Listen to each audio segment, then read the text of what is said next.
Bom, boa noite a todos. Vamos iniciar nosso NET, módulo EP, bastante aqui, NET, né? E vamos iniciar agradecendo a Deus, ao Mestre Jesus, aos mentores desta casa, aos nossos protetores, guardiões, companheiros de jornada, que estão sempre conosco, nos orientando, nos instruindo. Agradecer a minha presença, esses amigos desencarnados, alguns já figurinha carimbada, estão sempre conosco, outros estão chegando. A nossa gratidão. Que nessa comunhão de ideias, de pensamento, de conhecimento, nós possamos aproveitar, não só para a noite de hoje, para que a gente possa debater, conversar, concordar ou discordar, mas principalmente que a gente possa absorver na noite de hoje para o nosso dia a dia, que é o mais importante. O mais importante é que a gente possa utilizar tudo que nós estamos adquirindo conhecimento para o nosso dia a dia, nos tornando pessoas melhores. E assim, mais uma vez, agradecemos a Deus e a Jesus. Bora lá. Bom, semana passada, vou dar um passão como sempre, né? Nós falamos sobre adoção na visão espírita. Nós falamos que a adoção é um ato de amor que reflete o planejamento espiritual, sempre refere o planejamento espiritual, visto como uma oportunidade de elevação para os pais adotivos e a criança. Não há diferença no mundo espiritual, ou seja, na espiritualidade, não no mundo espiritual, na espiritualidade, na nossa existência, na nossa realidade, não tem diferença, com sanguíneo ou não com sanguíneo, não tem. A gente tem, porque a comunhão, ou a concepção, a gente diz que a concepção é quando o esperma fecunda o óvulo e vem o zigoto, e aí o espírito começa a absorver, a transmitir as células espirituais para o corpo físico. Mas não é aí. A concepção verdadeira no mundo espiritual, quando o papai e a mamãe aceitam ou encarnem dessa nova criança. Ali sim, a partir dali começa o processo de encarnação. Tá? A adoção faz parte do projeto reencarnatório, né? Já falamos sobre isso. A escolha dos pais adotivos e da criança é feita no plano espiritual também. Tá? Existe um acordo lá, necessariamente, falamos que necessariamente tem que haver afinidade. Inicialmente não precisa, porque o projeto encarnatório é do ser, ou seja, o meu projeto encarnatório é meu, papai e mamãe só faz parte, assim com os amigos, os irmãos e quem seja, mas eu reencarno para mim, ou seja, o Espírito reencarna para ele, para que ele possa se tornar uma pessoa melhor e de alguma maneira aparar as arestas que fazem com que ele prejudique a evolução encarnatória. Né? Aí nós falamos que é na família que treinamos e ajustamos e ressignificamos nossos sentimentos e emoções. Né? A gente vem com um monte de promessas. No mundo espiritual a gente promete tudo. Aí quando reencarna é que o bicho pega, né? Porque as nossas tendências estão presentes. Nascemos num país que precisamos e na família que necessitamos. Como o Manuel falou, não temos a família que queremos, temos a família que necessitamos. Isso é que é importante, a gente tem que entender isso. Nós que tentamos ser cristãos dentro dos meus espíritos, isso é importantíssimo, gente. Com o nosso núcleo familiar, vivemos na sociedade que nos afinamos, nos valores morais que nos identificamos, contribuindo ou construindo a sociedade em que vivemos. Nós sabemos, vou falar uma coisa, nós sabemos que todos nós emanamos energias positivas ou não positivas. Eu pessoalmente faço isso e depois incluo com a minha família, se eles não concordam ou se eles concordam, uma vez que concordam com as minhas más tendências, segue o meu caminho, gera uma energia, essa energia fica no âmbito da casa, atraindo os espíritos afins Evidente que os mentores estão presentes, mas eles não interferem, porque seria universal, a decisão sempre é minha. E nem os espíritos contrários também não interferem. Na realidade, tudo acontece porque eu permito. Não é isso? Tudo que eu permito. Então, o que acontece? Eu crio um campo magnético positivo ou não. Esse campo magnético se distribui pelo meu bairro, atraindo as energias, as toxicidades, e assim vai meu bairro, né? A minha região, aí o meu estado, minha cidade, o meu estado, o meu país, assim vai criando uma egrégora muito poderosa. E essa egrégora, ela é o quê? Se ela for perniciosa, os espíritos que utilizam as energias negativas para, de alguma maneira, complicar a situação do planeta e das pessoas, eles absorvem essa energia. E os espíritos benevolentes utilizam energias boas. Então nós estamos o tempo todo contribuindo para a sociedade que nós vivemos. Nós contribuímos, por incrível que pareça. Eu até gostaria que alguém quer falar sobre isso, ou concordar ou discordar. Por incrível que pareça, até mesmo um novo drogado, vou falar uma coisa bem, alguém que começou a se drogar, tem uma contribuição minha no quesito negativo. Digamos, vou falar o seguinte, digamos que eu esteja contrariado, revoltado com a situação do país, né? Vamos abrir o jogo, a política, estou revoltado. A minha revolta gera um campo magnético que não está escrito assim, estou revoltado com o governo. Esse campo magnético, as energias, é uma energia de revolta que fica no ar. Então, um drogado que está revoltado com o papai, com a mamãe, com o mundo, que seja, ele vai ser mesmo isso. Então a gente contribui, entre aspas, sobre isso. E assim a gente contribui pelo mundo inteiro.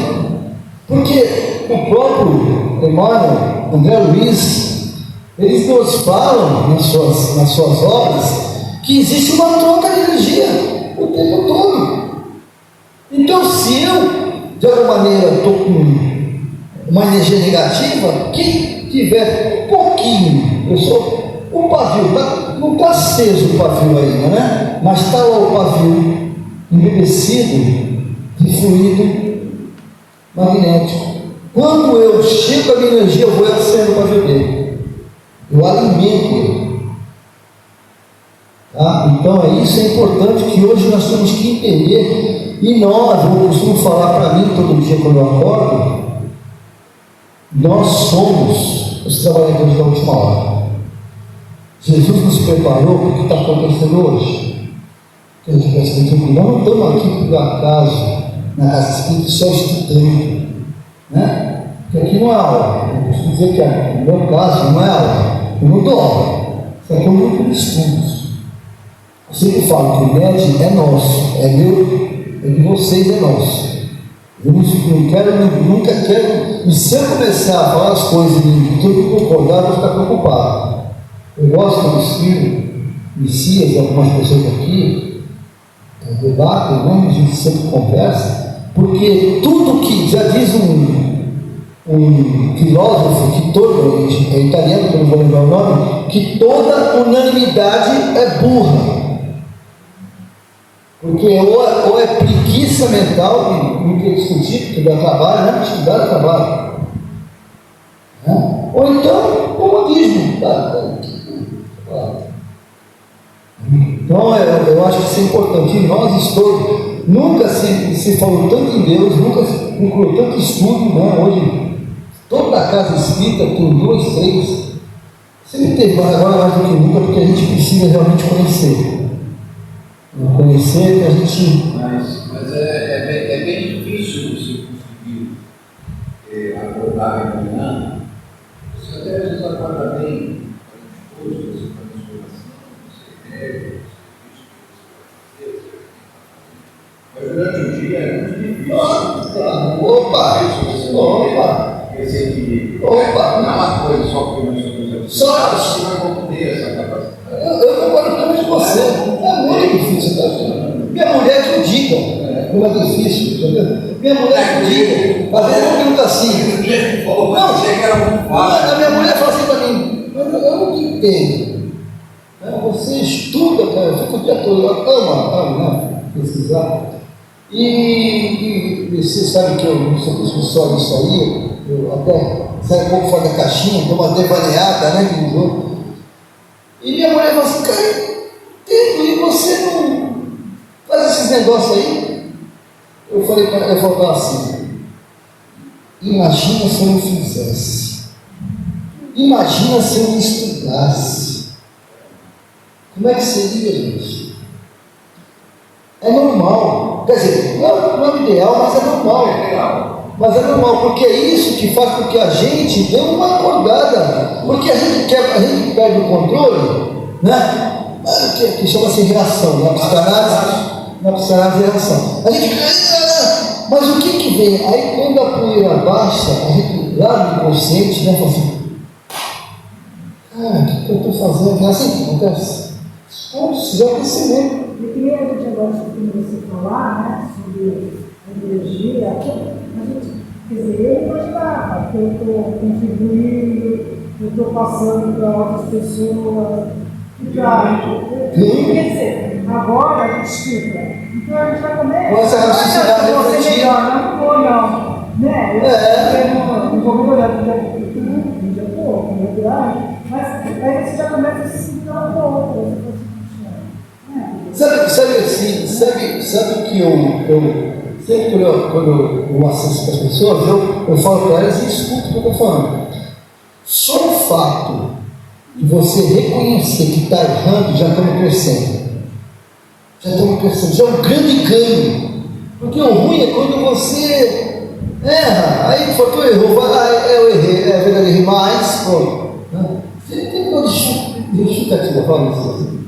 Não, só para falar que eu não vou falar de você, eu vou falar de mim. Não é sério. Mas não olha para mim, falando isso não. Deus vai fazer para passar vergonha, você está envergonhado. Porque só cada um sabe onde eu estava perto, cada um sabe onde tem que melhorar, né? As pastas tem várias. Mas imagina quando nós estávamos lá gritando Barrabás. Opa! Nós estávamos lá gritando por Barrabás. Ó, aqui embaixo ou lá em cima, né? O espiritual também contribui. Nós estávamos gritando por Barrabás. E ainda continua falando isso, tá? Ainda continua falando isso. Ainda continuamos escolhendo Barrabás, muitas outras coisas. Só que hoje, quando a gente tropeça, né? A gente logo em seguida, minutos depois, ou devemos, caramba, já tinha errado de novo, né? Então a gente já tem essa noção do que é certo. A gente sempre teve a noção do que é certo e do que é errado, mas hoje estamos trabalhando para isso, né? a gente já consegue acentuar essa situação, né? Essa situação que antigamente a gente simplesmente passava batido, né? Tipo disso. Então nem aí, hoje não. Hoje você se esforça para fazer o bem, mesmo sabendo que de vez em quando você vai escorregar. Eu queria só comentar o que aconteceu hoje com o meu. Para vocês verem que é a força do pensamento. Voltei no supermercado, estou sendo na garagem, peguei o carrinho do velho. Quando eu virei para ir para o elevador, tinha uma moça que me conhece, entrando no elevador fechado e eu morri. E o detalhe disse, ela vai segurando o elevador. Caramba, custava alguma coisa, ela assim, tá? O carrinho bateu, deu uma rampa assim, deu uma quebrada assim, o carrinho bateu, o carrinho virou. Aí eu segurei, quando ele estava pesando, segurando, deu uma porrada na minha canela. Caroço. Então você deixa que é negativo, você vai ver para a mulher, que ela mesma segurou o elevador para me explicar. Para vocês verem o que é. Mas eu queria a doutora ali, ela foi embora.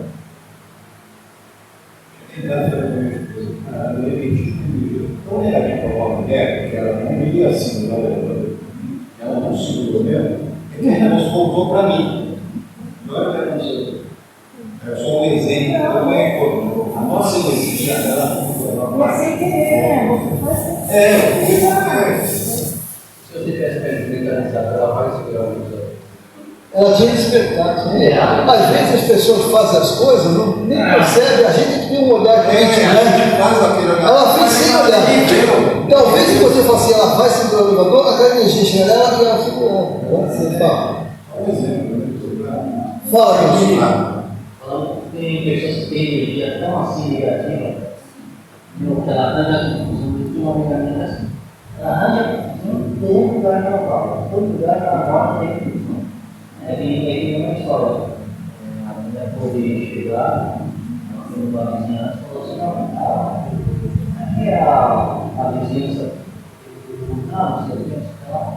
Ela falou assim: como é que é a vizinhança que vai morar? Eles são chatos, não sei o quê, vocês não moram. Já tem os bem. Falou assim, aqui, eu vou te falar uma coisa, aqui é a mesma coisa. Bom, bora lá. Alguém tem uma pergunta, quer comentar alguma coisa sobre esse assunto?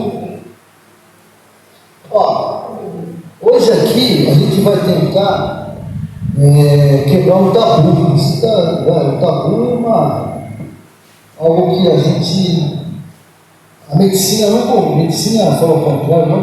Aí que mim fala o contrário da medicina, mas eu não concordo, eu concordo com isso, deputado. Que a doutrina fala e tem lógica, né? Essa é a minha visão particular, mas eu deixo aberto também quem concordar, quem não concordar, quem quiser comentar alguma coisa. Nós vamos falar sobre a hereditariedade. A gente escuta muito isso. A medicina já fala assim, minha mãe teve, meu pai teve, e tem uma coisa, eu sou psicanalista, vocês sabem, né? E eu trabalho com algumas pessoas com toque, com depressão, síndrome do pânico, com ansiedade, psicopatia, né? Mas eles falam uma coisa que eu não concordo, que é assim: se um pai é psicopata, o filho tem 30% de chance de ser psicopata. Se a mãe também é psicopata, passa para 70%. Eu particularmente não concordo com isso. Me desculpa a pretensão, não sou acadêmico, não fiz doutorado, é só uma visão particular minha. Então, nós vamos ver aqui o que acontece. Após a definição do projeto reencarnatório, a parte orgânica será elaborada por geneticistas nos laboratórios espirituais de forma a atender ao reencarnante. O que quer dizer isso? Eu tenho um monte de problema para resolver.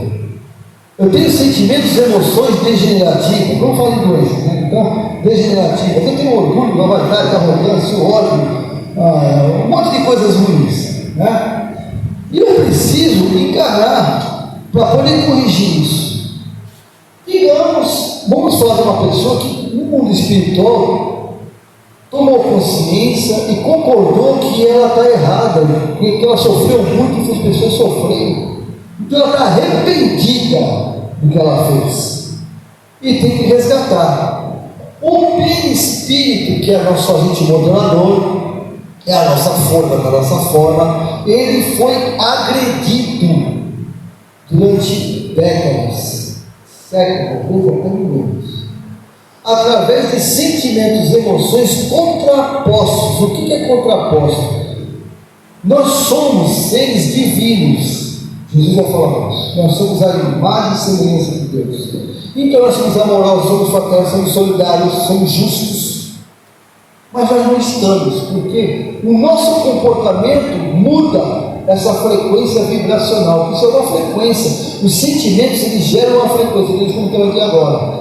Essa frequência é uma frequência boa, Só que eu, com a minha atitude, começo a contaminar e oxidar essa frequência. Então eu crio disfunções vibracionais. A vibração é o que alimenta as células. Gente, tudo bem? Dá para entender? É bom. Eu sei que vocês são inteligentes, mas às vezes não sei pensar. Então essa energia que vem do campo mental, que é o espírito verdadeiramente, ela está tóxica por emoções, sentimentos, e compromete o perispírito. E ele se danifica. E consolida, essa energia consolida. E aí, o que acontece? Quem está encarnado já, ela vai contaminando e começa a prejudicar um órgão. Cada emoção, ela tem um direcionamento em um ponto de força. Tá? Ou chakras, como a gente pode falar, né? Coronário, frontal, né? Ágina, que é a pineal, o laríngeo, cardíaco, esse solar, o gástrico, o esplênico, o genésico e o básico. Tudo bem? Cada centro de força é responsável por um grupo de órgãos. Isso aqui não é um gerador da nossa cidade, né? Não tem um gerador lá do bairro, que quando estoura uma desgraça, fica tudo com fumaça, uma parte do quartel fica com luz, né? A outra fica sem luz. É uma raiva danada, né? Caramba, por que esse dele estourou o meu, né? Então, é a mesma coisa. Cada ponto de força, ele é responsável, por exemplo, o coronário é responsável pelo encéfalo, do cérebro como um todo, né? O ágina é a glândula pineal, né? O laríngeo são as glândulas tireoide, paratireoide, o cardíaco já sabe, é o coração, o timo, que é um órgão também, a parte do pulmão, aí o gástrico sai para o pâncreas, estômago, fígado, baço, e o esplênico é as glândulas renais e suprarrenais. E o genético é essa parte genética. Né? Então o umbilical também, já que não é muito comentado, porque o umbilical ele é um ponto de força que mexe com os nervos, porque o umbigo está ligado com mais de 7 milhões de nervos, né? Filamentos nervosos. Então tudo está conectado com o umbigo. Tanto é que quando a gente era criança, que estava junto da mamãe, o umbigo era o quê? Era o que nos alimentava, né, gente? Era a parte primordial. Depois que nasceu, não precisou mais. Mas ele continua aqui, continua conectado. Então essa energia ela trabalhava com Deus exterior, por nomes falando seres racionais e tal, harmonicamente, conectado com as forças que nós universo, que é o fluido cósmico universal. Beleza. A partir de que a gente começou a ter a razão, aí veio o nosso famoso livre-arbítrio. Não deveria fazer, mas eu faço, né? Faço, não me arrependo, porque quando a gente se arrepende, das coisas que fizemos, existe uma atenuante, né? Me arrependi, cara, puxa vida, como você comentou, pô, eu quero melhorar, só isso aí já é uma atenuante, pô, beleza, o cara quer, é lógico, a gente entende. E aí a gente começa a complicar o nosso sistema energético. E aí vem as doenças. E afeta diretamente o sistema imunológico, exatamente. Aí vem o que? Aqui, hipertiroidismo. Pessoas que têm. É assim, não é regra, tá, gente? Não é regra. Mas normalmente é assim, hipertiroidismo. Pessoas que são muito rígidas, pessoas que falam coisas que machucam. Né? Pessoas que têm muito medo, inseguras, né? Então, mas peraí, insegurança? Pô, insegurança é uma falha? Pessoas inseguras normalmente são pessoas vaidosas. Porque só é inseguro quem é vaidoso. Porque se eu, por exemplo, não é que eu não sou vaidoso, eu sou vaidoso, mas eu não deveria estar aqui, porque eu não sou. Não posso falar, não sou um cara catedrático, não sou um cara, eu sou um professor, eu sou um atrevido, né? Que deixaram eu ficar aqui na frente, então eu tento ajudar na minha parte. Outras coisas, os filhos, por exemplo, toca o Renato, bom, isso não faz, você não vai dar lá na cabeça de você, né? Pô, então peraí, eu tô com isso. Então, Toda doença, toda enfermidade é consequência do nosso comportamento, das nossas emoções. Tá certo? E o pênis, e o corpo perispírito, é que vem através dos laboratórios, o cara vai lá e fala assim: olha, na outra encarnação, ele foi um cara muito rancoroso, e ele degenerou, ele gerou o fígado, né? O fígado é um dos órgãos mais sensíveis desse tempo. Então tem que contar com raiva, né? Lógico da gastrite, da gastura, né? A gente fica muitas vezes soluçando. Então. E é o seguinte, ele degenerou o perispírito dele. Mas o cara continua rancoroso, não aprendeu nada. E ele quer mudar isso, ele já falou que quer mudar isso, mas ele sabe que ele é rancoroso, mas não, ele falou, ele sabe, mas não faz nada por isso, né? Porque lá a gente promete tudo, mas quando chega vai ser outro. Né? Então é o seguinte, nós vamos dar um problema no fígado dele. Ele vai vir com o fígado danificado. Ele danificado de alguma forma. Não sei, não tem mais de fígado, mas vai ter muito problema. E aí eles vão preparar um genoma espiritual para que esse genoma eles possam um espermatozoide dentro da necessidade mínima. Mas e o pai, como é que fica? O pai vai contribuir, porque isso vai acontecer. Gente, é que eu comentei semana passada, falar sobre reencarnação é um seminário, né? Não é nem porque é uma coisa muito complexa. A gente pensa que é assim, ó. Não é assim, é um preparo monstruoso. Eu quero que ela seja minha mãe e ele seja meu pai. Não dá. Né? Por que não dá? Ela me aceitou, ele também não dá. Por que não dá? Porque tem que ter um magnetismo. É certo que tem energia.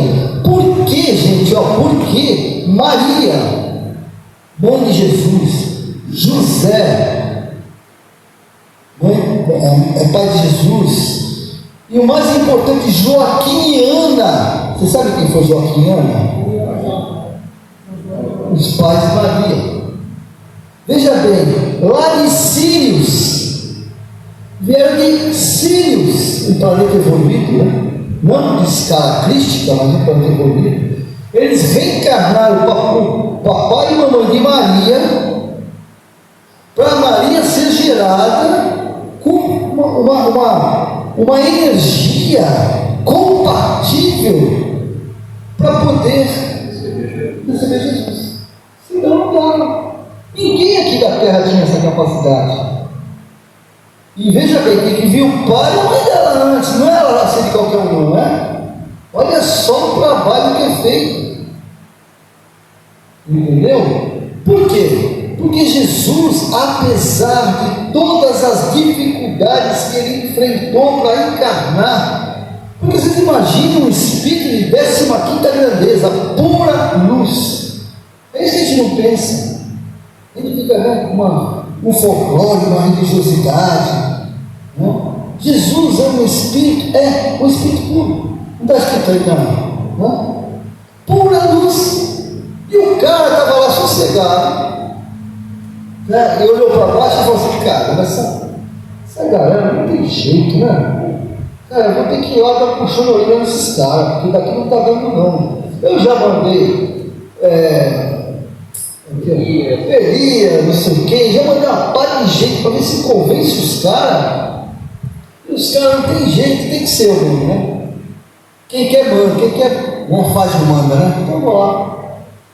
Se preparou para encarnar durante milhares de anos, porque, gente, não é assim, né? A gente consegue colocar o sol numa lanterna? Vocês acham que dá? Pegar o sol, esse sol aí, né? Se nos livros generalistas tem histórias, né, de pessoas com 40, 50, 60 anos para se preparar para uma encarnação pequena. Não é? Então Jesus levou milhares de anos, bem antes dos capelinos. E ele já sabe por quê? Por que ele já sabia o que aconteceu hoje? Claro que ele sabia. Porque se ele engloba tudo, ele engloba os 5 planetas na qual ele é responsável, ele sabia, sabe o que está acontecendo hoje, o que está acontecendo amanhã, e sabe o que vai acontecer daqui